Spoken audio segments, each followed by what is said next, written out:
महिमा की किरणों के साथ में आपको ले चलता हूँ देवखेत भगवान के मंदिर की ओर। मेरा आप सभी से एक ही मुहिम है कि आपको एक ऐसे दर्शन की ओर लेके जाऊं जहां कहते हैं कि देवताओं का खेत माना जाता है, और उस देव खेत का ये सामने भव्य मंदिर है। जब से कहते हैं कि धरती धरा है, तब से ये देवखेत भगवान का मंदिर विराजमान है। इस मंदिर के जस्ट सामने है भगवान के पानी पीने के लिए बावड़ी।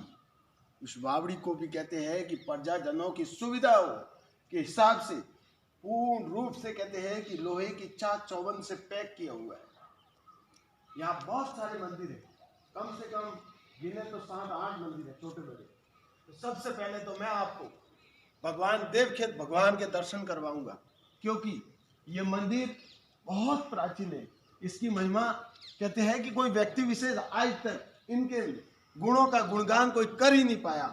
तो मैं भगवान देवखेत भगवान के चरणों को नमन करता हुआ जिस प्रकार से कहते हैं कि इस मंदिर के अंदर अपने पैर धर रहा हो, तो भगवान से मैं प्रार्थना करता हूँ कि प्रभु सबका विश्व का कल्याण करना, क्योंकि आज हमारा सूर्य की किरणों का उदय देवखेत भगवान के मंदिर में, हमारा इस मंदिर में कहते हैं कि रात्रि विश्राम करना, देवताओं के साथ में कहते हैं कि रात्रि का एक आनंद बिताना एक मनमोहक दिलों की ताजगी प्रदान करता है।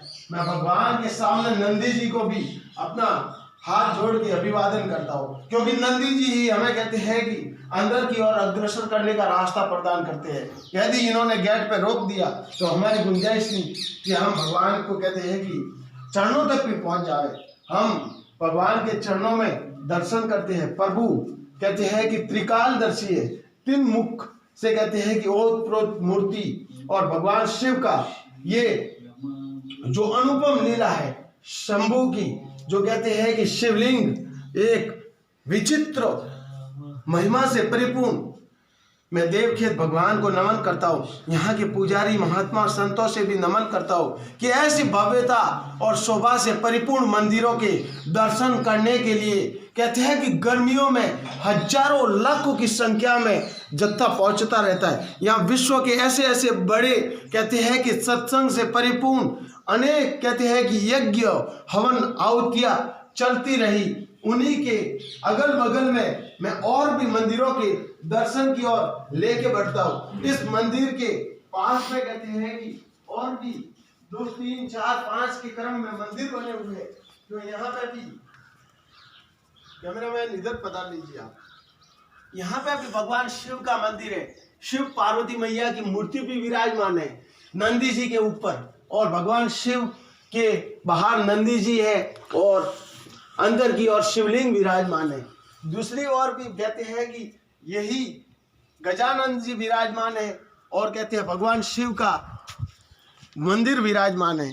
इधर भी मंदिर है, इस मंदिर के भी अपन दर्शन कर लेते हैं। ऊपर से भी कहते हैं कि इसका व्यू ले लीजिए भाई साहब, इस मंदिर का पूरा कैचमेंट ले लीजिए। यहाँ पे भी कहते हैं कि गजानन कहते हैं कि मंदिर के मुख्य द्वार के कहते हैं कि जब सबसे प्रथम जो कहते हैं कि द्वार होता है, उसमें गजानन सिमरू विराज